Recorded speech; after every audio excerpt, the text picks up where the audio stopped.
Well, good morning, everyone. My name is Paloma Mayorga. I am the development coordinator at Big Medium. Thanks so much for joining us for Coffee Chats today. I'm delighted to introduce Natalie Earhart and Zach Zulch, co-founders of Almost Real Things, Austin-based magazine and series of events that promote community and creatives of all mediums. Both Natalie and Zach wear many hats at Almost Real Things in addition to their freelance work, Natalie as a writer and Zach as a designer. And I've had the pleasure of getting to collaborate with them through various projects, including a special issue of their magazine for Print Austin's Print Expo, which you can order at printexpo.org. And all this to say, I'm so excited for their conversation today as we learn more about what they do with Almost Real Things and also their creative processes. As we move through today's coffee chat, if you have any questions for Natalie and Zach, be sure to drop them either in the Q&A box or the chat, and we'll address them, I think, throughout the conversation or maybe toward the end, but we'll get to them. And now I will hand it off to Natalie and Zach so y'all can get started. Awesome. Thank you, Paloma. Thank you. Well, this is cool. We've been wanting to do one of these for years now, even though we don't even drink coffee. But I know. thanks for inviting us anyway. We got water. Water chat. Yeah, might be not as good of a name. We're taking over. Cool. Well, Almost Real Things. A long history, a storied publication, awards that we've given to ourselves. Yeah, Nat, this is basically a conversation between you and me. Okay. So do we want to start with like how we thought of Almost Real Things? Why we do this, how we do this? Sure. I think a lot of people, they ask how we met too, because we met not in Austin. This has kind of been brewing before we even moved to Austin, which was in 2015. Do you remember the first time you met me? Yeah, I think you were sitting behind me in Mr. Butler's class, sophomore year of high school in English. And yeah, he was a weird one. Yeah, I was probably not speaking at all, and you were talking a lot. Yeah, that's pretty typical. Yeah, so we met in high school. Zach at the time wanted to be an architect. I didn't know what I was doing, which is kind of still a thing in my life. Continually running theme. But then, yeah, we came up with the idea of Almost Real Things, like officially, I would say 2013, when we were on a trip in Europe with other friends. And we had stumbled upon a print show that was in Vienna. It seemed like a very small localized thing. We somehow went into this room and there were artists sharing their work, and a lot of them had zines, and zines we were familiar with, but it was the first time we were talking to artists directly about their publications and getting to see them. And a lot of them were this kind of pocket-sized journal that we thought was really interesting because we were taking things along our way. We were on a 2-month trip, but we had, by the end, a bag full of just print material. Yeah.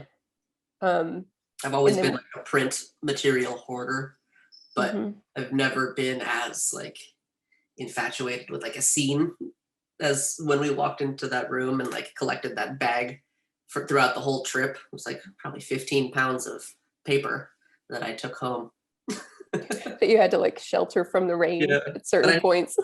I hadn't seen anything like that in where we grew up, and I hadn't seen anything like it for, emerging artists and like that gathering up of community work and people who just want to share.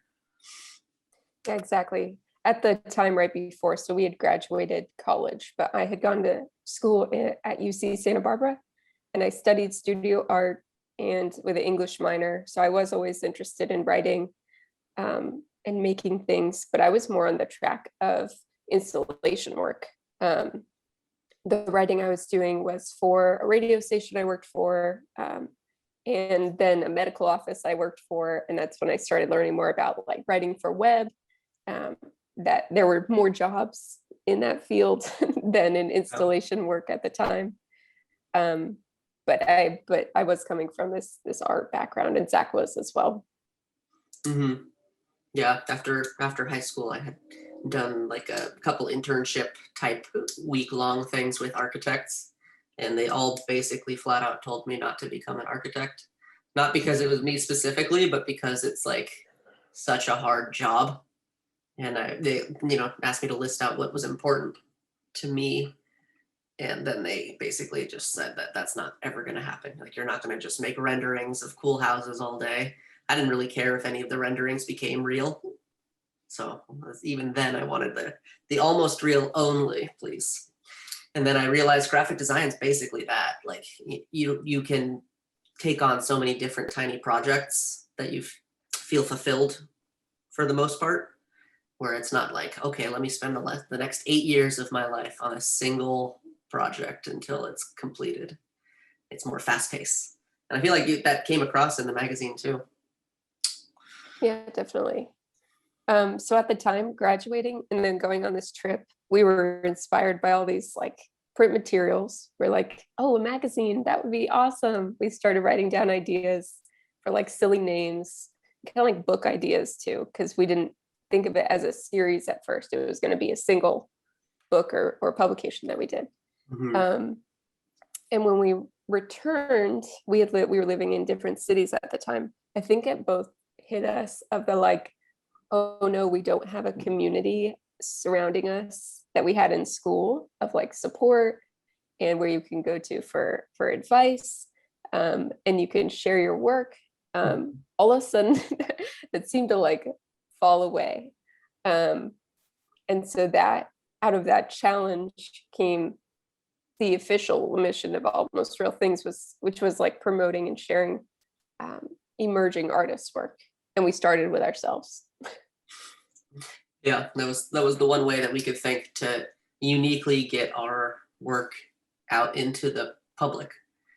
But I don't think anybody else really has that same idea.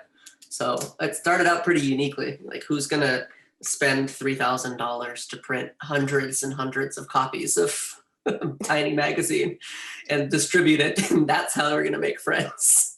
Yeah, so we came to Austin in 2015. We worked on the idea. We were coming up with names. You said you just found a list of old names. Do you remember any of them before we settled on Almost Real Things? It's on our Instagram, like way back in the day.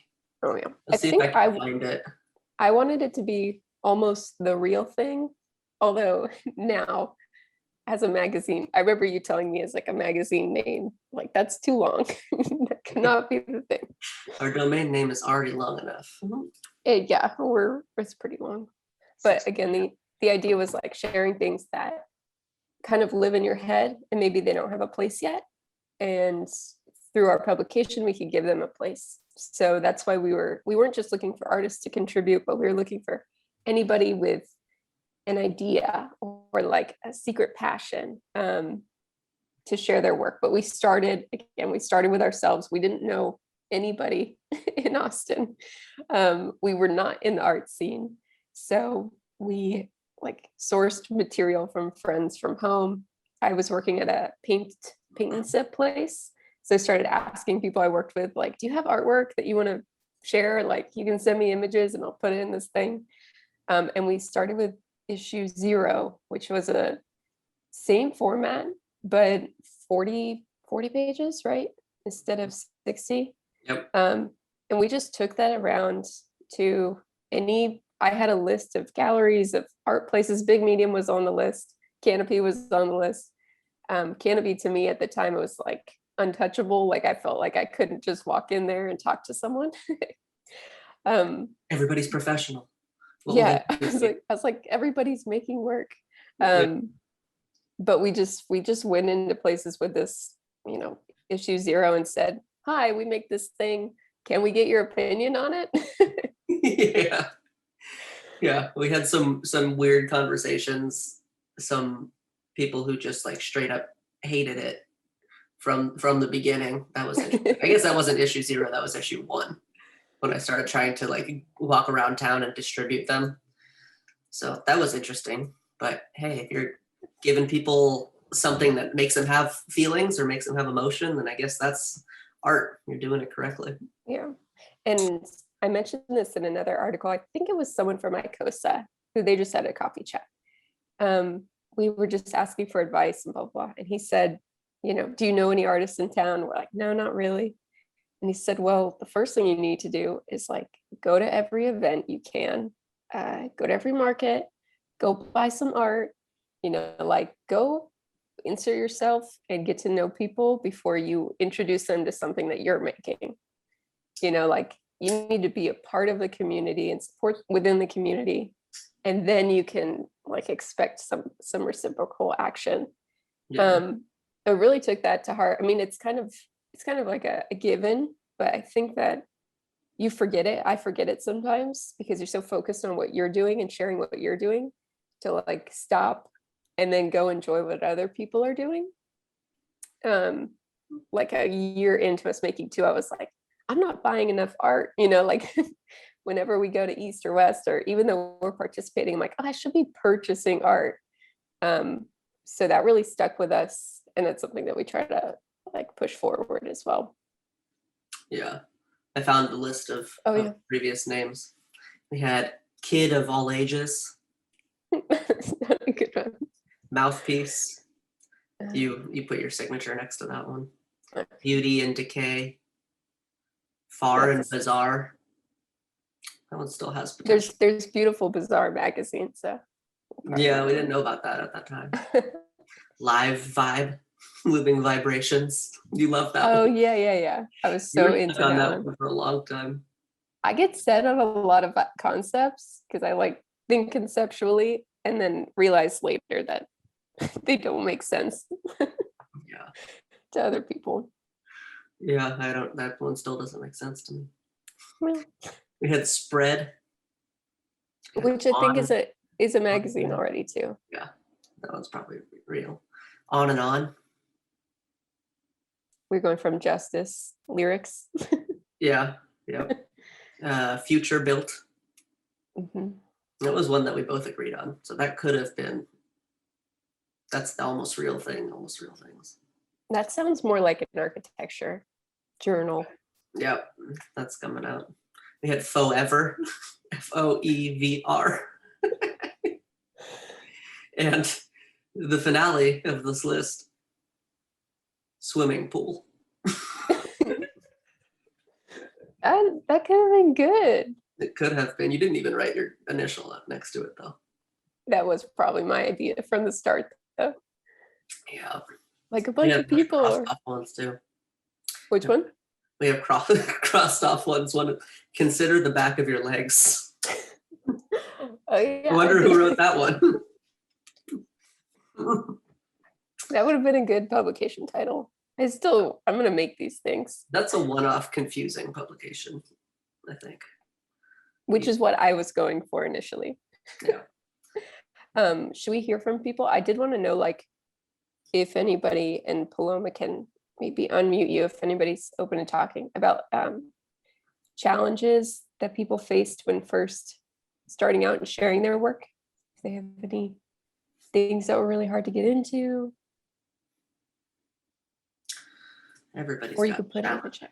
I mean, everybody does. If they have any weird stories, so just I don't know. Type in the chat. Raise your hand or something. We can't see anybody. We have lots of weird stories. Yeah, besides that, going around basically soliciting people. Yeah. Whether they wanted to hear from us or not. Mm-hmm.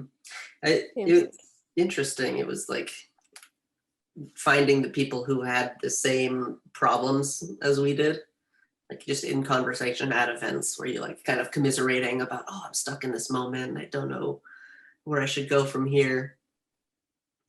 Kimberly has a rejection story. Yeah. That counts. What's your rejection story? Yeah. That's what we went through too. It was like the people who cared.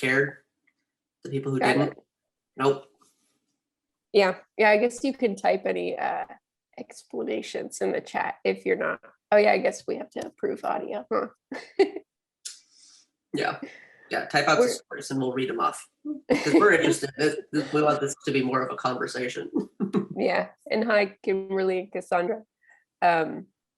Well, with that, issue 0 and then into issue 1, and with just Almost Real Things, a running theme has also been like, from the start, we weren't trying to be a business, or from my perspective, we were not trying to be a business. We were artists who wanted to make something, who wanted to share their work, and we didn't know how. And so publication and print, which were things that we loved, was the best way. And then we realized how expensive it was to print and distribute a free product. Yeah, every 3 months. Yeah, which was like what, 3,000 about? Yeah, over $3,000 4 times a year. So this was starting out of pocket, because and then it turned into, oh, we need advertisers. we need to make this money. We should start thinking about providing this, to people to promote their own things too. Yeah, and then of course, like, we were like, this has to be free, because how we found a lot of these print publications was from picking them up. They were offered for free. We wanted everybody to have the chance to get it, and reach the widest audience. But again, a free product, we're like, oh, we're not like, we have no income sources right now. And so suddenly Zach becomes a robocaller. And so for about a month, maybe 6 weeks, I was literally like all of the businesses in Austin, just cold calling. And we made a few friends from that, but I figure it's like probably a 0.05% conversion rate of people who actually cared. I'm not a great cold caller. That's what I realized. Yeah, it's not fun. So then our shift kind of turned from balancing the art and the business side, which I think took me quite a while to get used to, because I just wanted to do the art side. And I didn't know anything about the business side. I had mentioned the program that I was in college was amazing. I loved it, but it was solely concept. It was all about like, why are you making what you're making? Why did you choose those materials? What's the bigger picture? And there was zero like professional help. Like, we never made a portfolio. We never had to sell our work. We never did anything like making a website for ourselves. So that was all new stuff. Yeah. It's hard to jump right into that. Wait, let's read a couple of these stories, by the way, though, in the chat. Yeah. People called her kimono Kimberly, weird. Carnival wear. Kimberly some people call my kimono jackets carnival wear, ugly or weird, because the concept, I guess, was weird in Texas. I guess you don't see a lot of hand painted kimonos in Texas. Yeah. So we get that. What did someone call? But I feel like that's a good thing, like you're doing something that no one else is doing. Yeah. So now you have your niche. It's that same thing. Like, the people who get it. Like, leave it at that. What did the person call our magazine? I don't know if we'll say. I don't know his name personally. I only know what he came from. I forgot. What did he say? I think you said he called it spam. Oh yeah. He had taken it from me, looked at the first page, and like dropped it on the ground and said, "I don't want this spam." You told me that story. I thought it was so funny. Yeah. That was a weird interaction. Like, I guess I'll pick this up and walk out your little picket fence gallery. Did you like pick it up off the floor? Yeah. And like the door closed shortly after that. It's like in the doorway conversation. Yeah. Very Let's see, Sam. Let's see. Sam says, I was kind of shy, so even starting to get into the scene was difficult. I met Aki, friends at a party, because I would always end up talking to whomever else is quiet, wallflowering in the back of the room. That's how Sam and I connected too. She introduced me to us, kicked down a bunch of doors. That's great. Okay, got it. And advice on Zoom, which is great. I'm like a pretty introverted person, and being new to a city, having the magazine in my pocket and being able to go, this is what I do, and then immediately start a conversation with people was like so much easier than me just going up to them and talking about myself or asking them about themselves, because then we could both get talking. Yeah, it's almost a cheat code. You can talk to whoever you want to talk to and use that as kind of like a semi-excuse. Yeah. Here's why I approached you, because I want to learn your opinion on whatever. Yeah. I said it was like a superpower, especially for like a shy person. It was just like, cool, here's my talking point, number one. And like Zach said, it wasn't just like, here's this thing that I do. It was more like, do you want to be in this? Do you have stuff that could be in this? So that was fun. Yeah. Have you watched the YouTube like short series called All Gas No Brakes? You know what that guy is? Possibly. It's a dude who goes around in like an RV. There's all sorts of drama about it right now, but the basic premise is that he's around in an RV. He wears like this oversized tan suit jacket that looks like straight out of the 70s, and like kind of messy hair. He's youngish, probably our age range, maybe a little bit younger, and has a microphone. And it like simply because he has a microphone and looks the way he does, like unassuming, anybody will talk to him. And like he just lets people keep talking. He barely says anything most of the time. And so he creates these like 10-minute short sketches. But that's how I feel too when we talk about things with people. It's like, because we have this tool that could possibly benefit everybody in the room, and it's like a free thing, it's a community project, it allows you to talk and like get into things quicker than if you were like, hey, so you come to this bar often, or you come to draw night a lot? Is that your favorite shirt you're wearing? Yeah. Yeah, exactly. Okay, let's get back on track. That was the first year. We did get some advertisers by the end of that first year, which was like weird and fun. Again, this was like a weird little project, and then it became, oh, this is a kind of a fully functioning business. We're still doing our freelance work to this day. We're still doing our freelance work, but we were bringing in some money to get the magazine printed, and people were excited to be in it. People were ordering it off the shop. So all of that momentum is what has sustained us to this day, because this is not a money-making venture. But I think people's responses to it and their excitement of being included in it, or like the opportunities, like Sam said, that were opened up to them. So that's our sole focus. So we can talk about maybe, Zach, like shifting to events too as a way to sustain ourselves. Yeah, that was the end of the first year. So once we got to the point where, what is it, issue 3, issue 4, we had like 3, 4.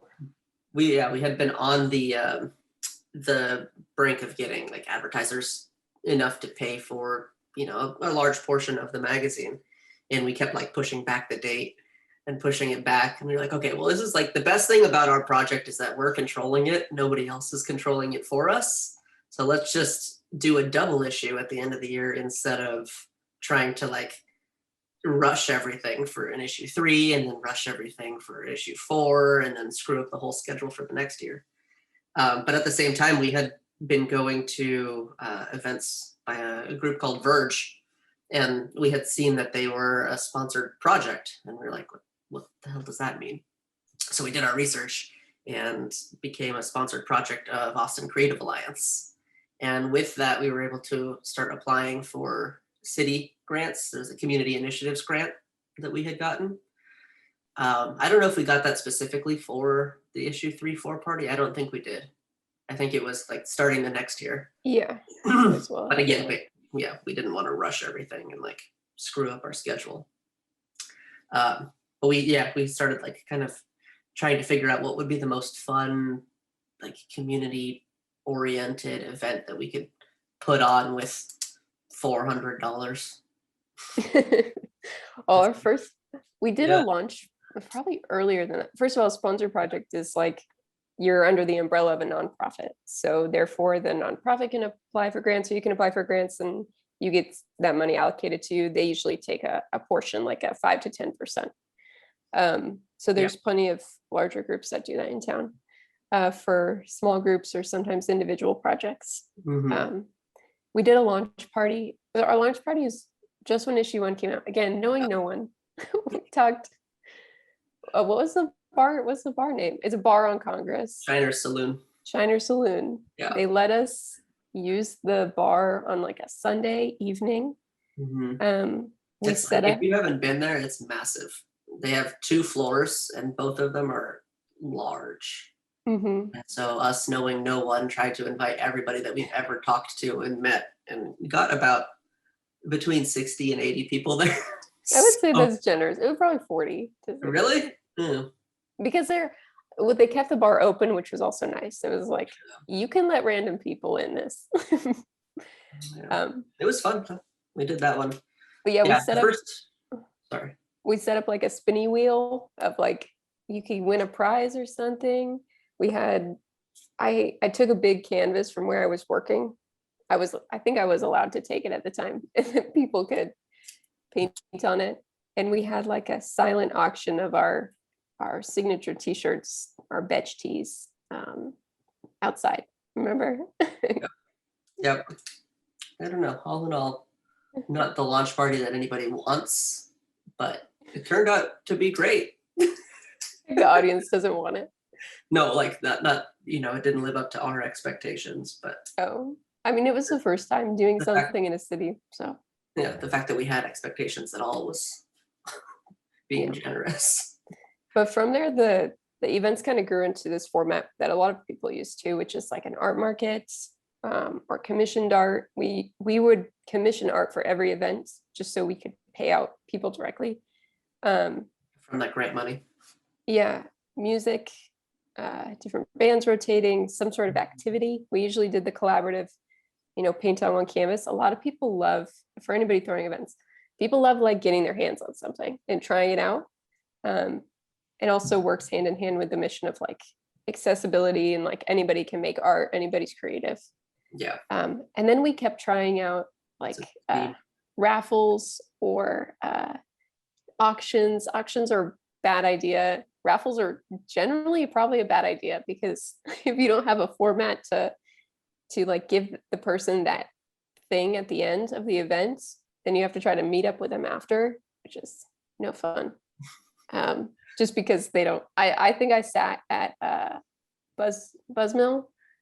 I was supposed to meet like 4 people who won something, and like one by one they flaked on me. So I was just like in Buzzmill for hours. Yeah, that was a format to try to get all of the demographic information that the grant requires you to get, which is basically like you have to profile a bunch of people and hopefully you can do it in such a way where like they'll want to win something, and so they write down their info for you. But they want all of the information for your grant. And like, I don't know how to do this if it's just like a nebulous party of people coming in and going out. And also the parties were free. So you didn't have to like RSVP or buy a ticket or anything. Yeah. It was difficult. Yeah. Still a hard thing to gather to this day. Let's see. Well, we got a couple questions. We collaborate with a lot of different organizations now. How did you start that aspect? That's Paloma. I think we're just excited about collaborating with people in general. I've always felt that way, and that's part of the reason why I moved to Austin instead of LA or San Francisco, is that I wanted to like chat with people who were really excited and passionate about things, and I want to help them achieve it. But if it's like a two-way street, then it's even better, where we can collaborate and make something that's even better than individual parts. Yeah. I mean, I attribute that a lot to Zach's like fearlessness of just talking to people directly and making meetings with people. For a lot of it, it just takes like one conversation to say like, oh, can I take you for coffee, or can I take you to lunch, and talk about what you're doing and talk about how we can partner. We say the word partner a lot because that's really what it is.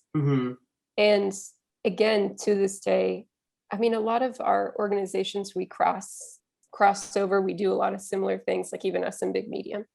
And so if we see someone executing some sort of idea that we had, but they're doing it better, or they're already doing it, and it's like, there's no reason for us to start our own version of that.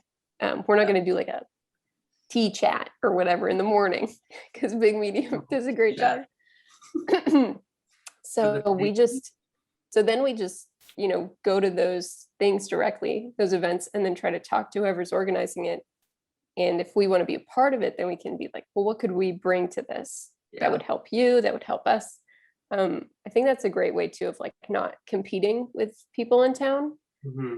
I don't feel that there's like huge competitiveness in Austin, but I do see that like duplicate events, where I'm like, let's just do it together. Yeah. Most people think that it's better to collaborate, simply because Nat and I always have to like tell each other, like, we're two people. We can't do everything that we want to do. But if we partner, like we did for the Print Austin collaboration issue, now we're 4 people. Mm-hmm. Like you could get a lot done with 4 people. Some would say you can get twice as much done.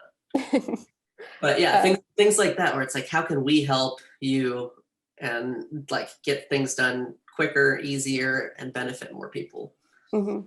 So I think like keeping yourself open to that collaboration, and if you see someone doing something better than you, go make friends with that person. Like, go ask them how they're doing it. Yeah. And then partner. Let's see, Kimberly said, what was the most unexpected thing that came up of running art?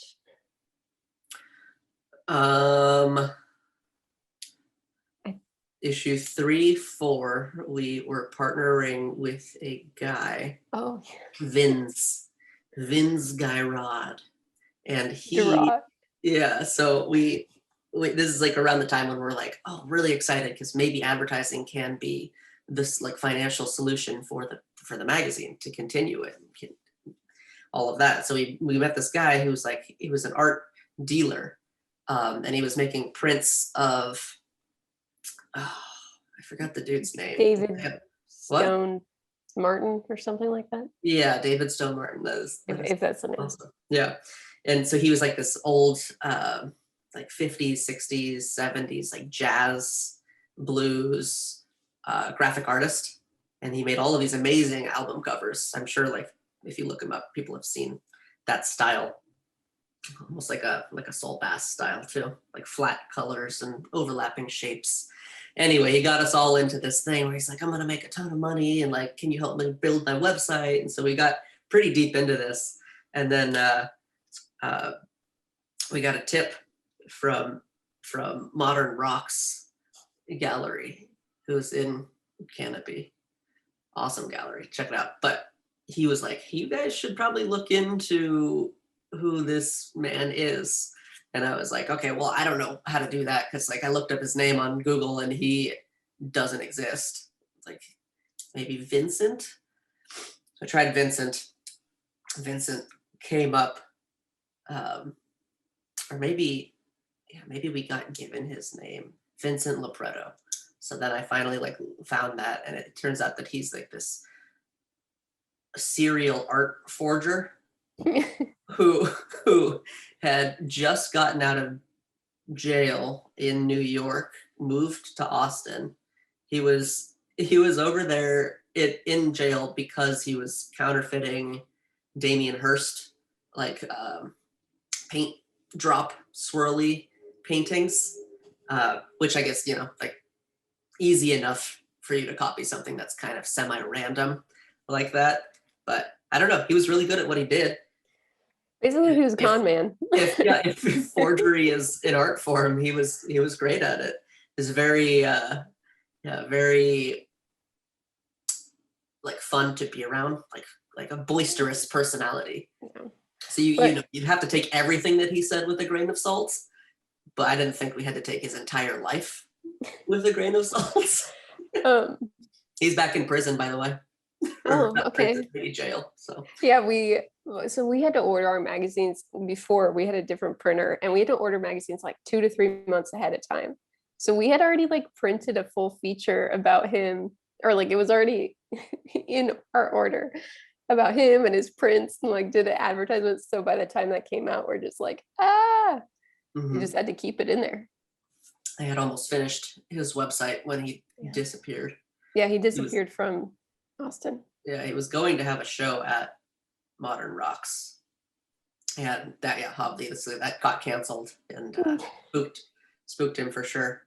So he ran, but yeah, I looked it up, and I guess whatever he had done in New York before he came to Austin eventually caught up with him. And there's this really funny story.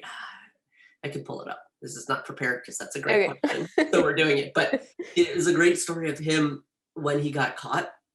He had like this loft in New York with a ladder that he had installed to get down into the alleyway. And so the escape route. Yeah, and so the police caught up with him, and he like just straight up told them that he was going to escape, but then like at the last minute just decided that he wasn't going to, and that he got scared when he like tried to get out the window. It's like a transcript of the events. It's so funny. Oh man. And then he's like put his hands up, and he said, no, don't do anything. Like, I'm fine. I'm just a white collar criminal. Like, I'm gonna, like, same personality. And I can imagine him saying it. And it's so funny to me. Yeah. Like, oh, I'm just a white collar criminal. Like, I'm going to do whatever you tell me to. I won't put up a fight. Yeah. So that was unexpected for sure. And funny and weird. And we put that later in we had a fail well issue, which is about like, if you fail, then you try again, whatever. Yeah. Did you learn from it? Yeah. But he was in that. That was like one of our failures of like getting to know more about this guy before we started printing stuff about him. That man owes me $4,000. Yeah. That's the sad part too. We got over it. It's a fun story. Yeah. If you guys have more questions too, put them in the chat or the Q&A. So I guess we could just like go to where we are now and then take more questions, and if anybody wants to say things. But so we are 5 years in. We're working on issue 20. We changed up our format. We're going to try to print every other month. Our goal now is to feature as many people as we can. I know 20 issues, and like find opportunities, make opportunities for people, emerging creators to like get their foot in the door, whether that's selling their work, just putting their work on a gallery wall, learning about how to table, how to market, or just giving them a feature online imprint, where like any of those little bits, they help you, especially just they help your confidence as an artist, especially if you're coming up and you don't know somebody. Issue 19 is actually getting here today, so we're going to release that. Okay, good. I was going to ask you about that next week. As issue 19 comes in, that brings us to over 700 people that we've featured or worked with or had at our events to present whatever they're creatively doing or whatever their passion project is, which is a huge number of people.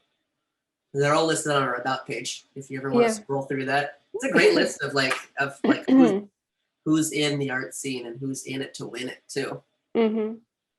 Yeah, we obviously last year we didn't do events. We had things planned like everybody did, wasn't able to do them.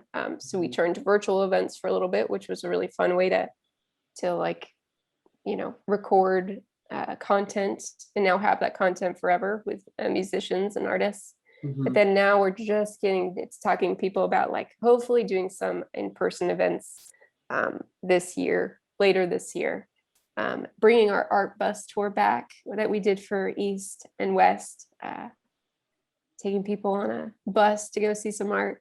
Any way that we can connect. Well, one, we have like a twofold audience, I guess. The artists themselves who want a network, want to connect with other people like that are also making things. They want opportunities. And then the people that are non-artists that just want to know more about the art scene and where to go and where to purchase art and how to talk to artists. So that was great with the art bus tour. Was like we could show up somewhere and say, this is the artist, like go talk to them. Here, I'm going to make this introduction directly so that you feel more comfortable buying a piece of work from this person. Yeah, the storytelling aspect of that is way better. Plus the social lubrication of having drinks on the bus and lubrication, giving them the a bag to take home art with them, with the intention that if I see you leave this bus with an empty bag, then what are you doing? you better buy some art today. Yeah, why is that still empty? And then we have our Patreon, which is like a membership-based creator platform. We're just calling it our art club, but anybody can sign up and be a part of this kind of like smaller, filtered down group, I guess, of those 700 people we've worked with. And that's where we share all of the opportunities we get first. That's where we announce things first. That's how you can get the magazine in the mail. We have we have a lot of resources. We have an ongoing list of opportunities, art calls, events that I just every week put in new ones, because that was something that was hard for me to find, like where are all the art calls in the nation that I can apply to. And we do meetings there too. I think Big Medium mentioned they're doing like a happy hour too, but it's very similar to our meetups. They're a social hour every week. We just get on Zoom for an hour and talk to people and about what they're doing, have them share their work. Updated on what's going on and opportunities that we have that we want to give out and share with people. Yeah, but it's been great to like converse with so many people, especially as we got into the calls for art for issue 19. We had probably at least 10 people come to each one each week, which is like the perfect amount so that you can chat and actually interact with each person. But we were saying we want to do this in person too. So as things start opening up in that vaccinated future that Edison's talking about, we'll do it in person, because then everybody can kind of chat with each other. Yeah. That's way better. Sorry if I was loud. Business-wise too, we kind of, on that front, we started taking, years ago, you started taking it more seriously. It's like, okay, if we want to print this regularly, if we want to grow this needs to be a business. So that's where grants came into play. We got an advisory board together finally. If you have an organization that's growing, I advise getting an advisory board. They're local people in town that are just like killing it, running their own organizations, and they all have skills that we're lacking, like on the financial side, maybe on the content marketing, the messaging, the advertising. And so that's like a great group that we can go to and run ideas through. But it took us a while even to get that together. Yeah. I mean, last year screwed everything up, but we're building it back. I think the art club launching that in February last year, like really saved us. That was our first sounding board of, hey, like who's in town, like who's still making amazing work, like feeding off of the energy of everybody around us to keep going. Because if it was just like that echo chamber of us sitting at home, like trying to make a print magazine in a world where people can't walk around, like it was bleak. So yeah, shout out to all the art club members who kept us a lot of them are here. Yeah. And that's a great way, like as we worked with more and more people, we're like, okay, we have X amount of opportunities that come up, we can't ask 700 people at once, and we wanted to work with people that we knew were reliable, that were like show up on time or get their stuff done on time, and that were really invested in their own practice. So that's a great way also to just be like, who's invested, who's like supporting us in a way we can support them as much as we can, who's making work consistently, who's really on top of it. So it's like a great community to pull from too. Because we've worked with. The cool thing too is that as it grows, it becomes so much more powerful. It gives us leverage to make bigger moves, which I'm excited to get to. Yeah. By the end of this year, I think we can make something happen like that's really, really powerful. We have a question too, and we can again keep just putting your questions in. We don't need to keep talking. Our our issue 20 theme, which we just announced yesterday, which is combo. So we start with like a general idea. I think that general idea was about doing another, like we did a juxtaposition issue, and then it would be words for like juxtaposition, collaborate, come together. Like we write a bunch of phrases out. And then from that, we were like, what's the coolest word or phrase? And how can we then make a like full 1 sentence, 2 sentence pitch out of this when we're asking for submissions? So we just kept saying combo, and we thought it was a cool word. Combo. But the idea behind it is like, I mean, again, we're trying to make these broad enough where anybody can apply, but people that use multiple materials or pull from multiple genres or have like influences that are different from what their art is. And like, what are the things that come together that make your art? And I think for the artist spotlight, I'm envisioning, so I asked people just to send a bullet point list of all the things that make up their like art equation. And I gave some examples for almost real things, which again, probably don't make sense, but I said like passionate contributors, I don't know, like confusing ideas, a love of design, you know, like things like that. So you can be abstract, you can be literal, you know, you can literally like put the exact materials. What are the ingredients for your creative recipe? And then I think putting those words like, we haven't designed it obviously, but showing their work and then putting their words, or like maybe making it an equation, and then that equals Sam Soap or whatever. The Zach Galifianakis scene from Hangover, where he's just like the equations are moving past his face. Yeah. I don't know, something like that. We're always trying to dig into people's process and like beyond just the picture that you see. So that I think that gives like viewers a chance to connect more if they know what you're about or what your art is about. And then hopefully that's a major theme about buy your work. Spotlight. Yeah. It's trying to like give context to how the final piece works out. Because if you're not in the creative scene, you basically, I don't know, a lot of the times you just take things at face value. You're like, yep, that's a photo, that's a painting, but like break it apart into smaller layers and like bite-sized pieces. And that's why people buy your work or take an interest in you, because they're like, oh, you use like this type of paint, or you listen to this music while you're doing it, or like your photography equipment is more unique than at first glance. So yeah, trying to get a little bit further into the details helps make it more accessible. Yeah, it's hard when you're selling work. You got to think of like the person who would be really invested in knowing all those things, and then the person that is face value that like they don't know. Like there's going to be people who don't know anything about art materials or like concepts or styles or whatever, and so you have to be able to kind of relate to them as well. Yeah, it's going to be a fun one. Yeah, I don't have many ideas beyond that. We literally just thought of it 2 days ago, or like nailed it down 2 days ago. Yeah. And so I haven't started looking at submissions yet. It'll be fun.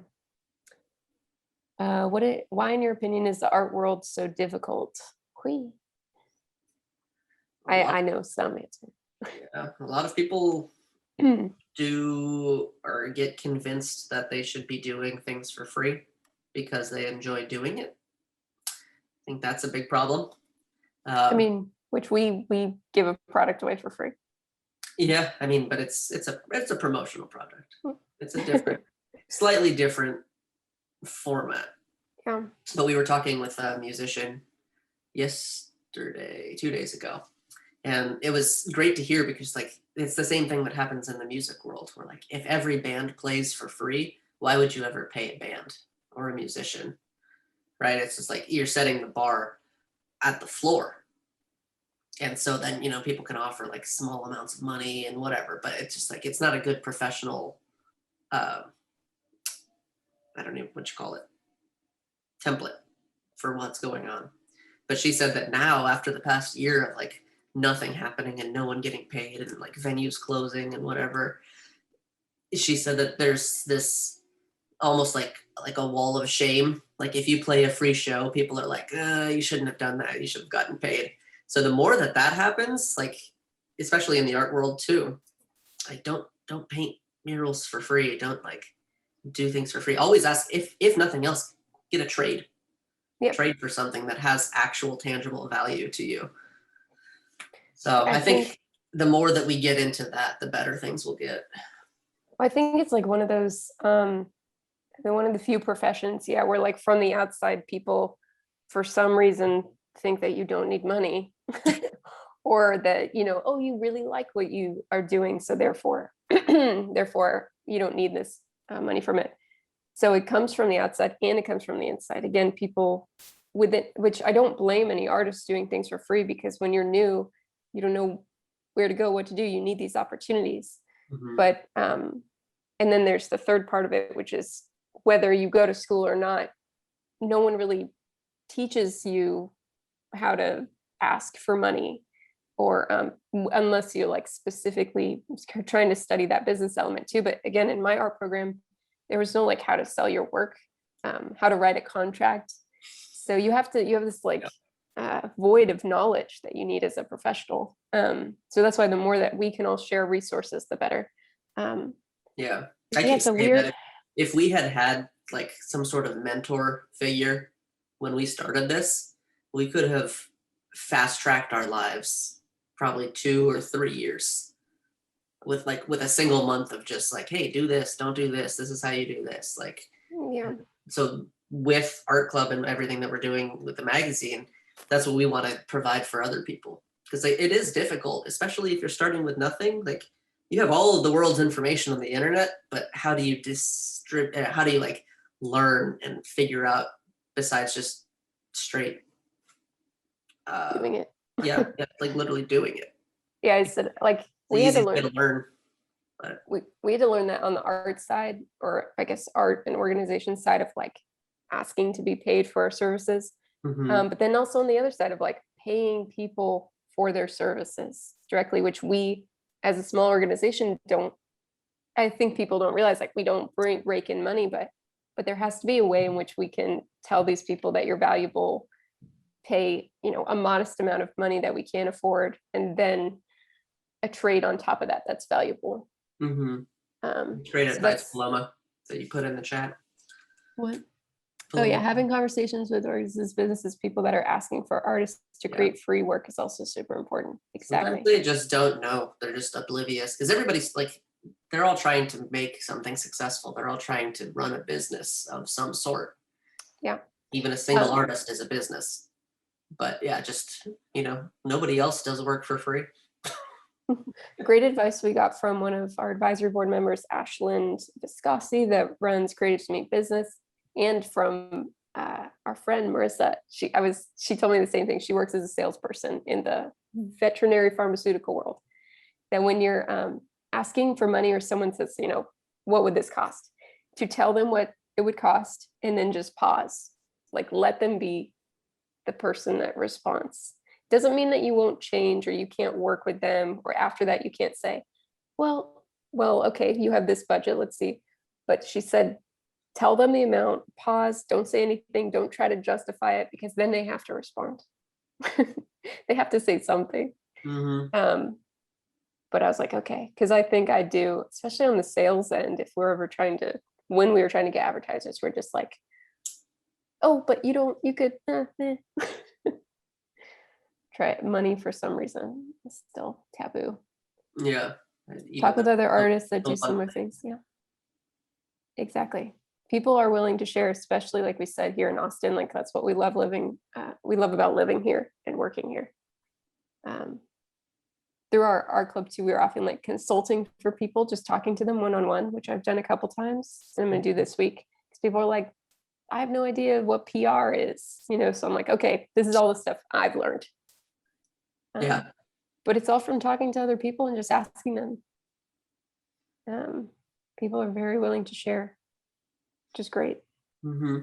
The city's growing so quickly. I mean, you could have said that at any point in the past, 40 years, but it's like breakneck speed. And so it helps to have that conversation and like that community where you can turn to like, you never feel bad about not knowing something.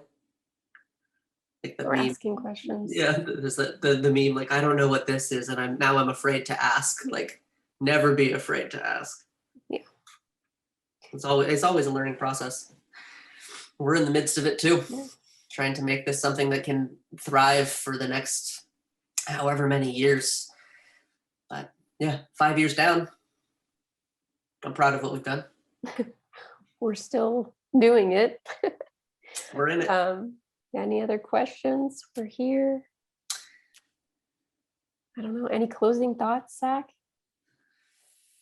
Let's see. Is the only way, hold that thought. It's the only way to be successful as an artist to be gallery represented. I say no, but we have a ton of solo artists who are crushing it right now. Yeah. They're making money left and right. Yeah. I don't know, it could help to be represented, but you might get opportunities that are outside of where you live, like nation or international opportunities that might be harder to find, or like maybe they can connect you with larger people. But I don't know. I wouldn't say I would say like in Austin, the art markets are where people are selling a lot of work, and the fees are generally lower to participate and the commission's lower versus a gallery. A gallery is taking 50% usually. Like, again, no shame on that, but they do have to take a percentage, and it's usually 45-50%. It's hard to generalize because there's so many different types of creative work. Yeah. But I don't know. It depends on what your personality too. Like, are you the type that's going to be on the PR lists, on the ground, calling people, making deals, doing the contracts yourself? Or do you just want to be in the studio, like creating, and let somebody else take care of that? Yeah. Matter of preference. Even larger percent. I would say though, on that note too, like if there are things that you cannot do or that you know someone can do better, like be willing to pay people, like invest in yourself, especially like making a website. Everybody can like kind of put together a website, but if you can like pay someone even to set up, you know, a WordPress thing or a Wix thing, I don't know. I've used Wix. It's just an easier way. It's a drag and drop, but or Squarespace, then like, or like trade with them or pay them in some way. Do that. Like if that's what they do best, don't waste, you know, hours and hours trying to make something that like kind of works. Yeah. You don't have if you need if you need a logo, like go find a local, you know, designer. You don't have to go to the firms, but like maybe there's a small designer that, you know, again, you could pay a small amount and then trade. On that note, let us know if you need anybody for any, because of those 700 people, that's the best thing about knowing everybody, is that we can just like pinpoint, all right, here's a list of 3 people that could help you out with XYZ. Yeah. Musicians, everything. Anything you need. We got it. Yeah, that's a good end, I think. I need to redo my website all the time. Websites are so hard to keep up with. They're never finished. No. Well, cool. Well, we hit it. Yeah. Happy noon. It's lunchtime. It is. It's time for your lunch chat. Thank you guys all too. Yeah, thanks so much, everybody who's here and participating. We really, really appreciate it. Yeah, and thank you guys for sharing your story and sharing really colorful stories about the unexpected life of Almost Real Things co-founders. I forgot about that one, yeah. But yeah, this has been really fun having y'all for today's coffee chat. And I invite everyone who tuned in to check out Almost Real Things on Instagram if you don't already, or learn more about them at almostrealthings.com. So just last minute announcements. We have this weekend is the last chance to visit our current exhibition at the Big Medium Gallery called Wildlife by Manik Raj Nakra. And be sure to schedule an appointment on bigmedium.org so that you can check it out. We're still doing, the appointments to keep everybody healthy and safe. So yeah, please do so. Last chance. And I think that's it. Thank you, everyone who tuned in today, and thank you for all of your questions. Yeah, and thanks again, Zach and Natalie. That was really great. Thank you so much. We really appreciate it. Invite. Awesome. Well, we'll see y'all very soon, I'm sure, at hopefully an in-person Almost Real Things event. Yeah, maybe. Coming soon. Bye. Bye. All right. Bye.